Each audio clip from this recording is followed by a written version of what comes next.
મિત્રો, હું આજે તમારી સામે ઊભો વાત એટલે કરી રહ્યો છું કે મારા ઘરમાં મને કોઈ જંપીને બેસવા દેતું નથી. અમારા બાપાએ કંઈક નવું ડિંડક ચાલુ કર્યું છે. બિઝનેસમેનની જેમ ફરે છે, લોકોને બાટલામાં ઉતારે છે અને વાળ ઉગાડવાની તેલની નાની નાની બાટલીઓ વેચે છે. પાછી ઉપર સ્કીમ જાહેર કરી છે કે એક ઘરાક જો બીજા 3 ઘરાક લઈ આવે તો એને ગોવાની મફત ટ્રીપ મળશે. ગિરિયા તે મારી બાટલી જોઈ? હું બોલો છો બાપુજી? આ ગુજરાત છે, અહીંયા બાટલી છે ને. અરે મારી સ્કીમ વાળી તેલની બાટલી ખાટલા નીચે મૂકી હતી, જડતી જ નથી. બાપુજી, તમે શું કામ આવી બધી સ્કીમોમાં પડો છો? પહેલા તમે પડો છો, પછી લોકોને પાડો છો ને છેવટે લોકો મને પાડે છે. ગિરિયા, તેલ વાળો ધંધો આપણને તેલિયા રાજા બનાવી દેશે. અરે આખી દુનિયામાં આપણા લાખો ગ્રાહકો હશે. અરે ઘરે બેઠા બેઠા 2 થી 3 લાખ રૂપિયાનું કમિશન આપણને મળી જશે અને પાડોશિયાનો તો વાળ ઉભા થઈ જશે.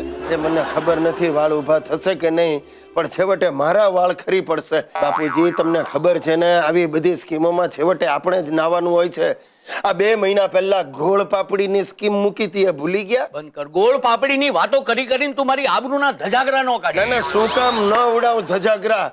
2 કિલો ગોળ પાપડી પર 5 કિલો પાપડ મફત મળશે, આવી સ્કીમ મૂકી, કોઈએ ઉપાડી નહીં. 10 દિવસમાં 35 કિલો ગોળ પાપડી ઘરમાં ભરાઈ ગઈ અને સડી ગઈ અને મકોડાના રાફડા ફાટી નીકળ્યા ને છેવટે અઠવાડિયા સુધી સવાર સાંજ પાપડ ખાઈને દિવસો કાઢવા પડ્યા.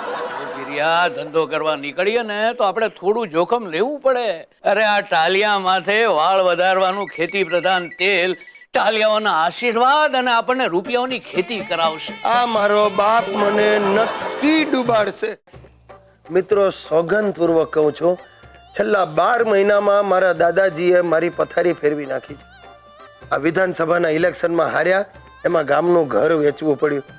તો સારું છે કે આ ફ્લેટ બેંકમાં ગીરવે છે એટલે વેચી શકાય એમ નથી. બાકી એક વાત તમને કહી દઉં, જો આવો દાદો મળે ને તમારી 7 પેઢી ડૂબાડે. ગિરિયા, આ વખતે મને એક નવો વિચાર આવ્યો છે. ભાઈ, હું હાથ જોડું તમને દાદાજી, તમે વિચાર કરવાનું જ બંધ કરી દો.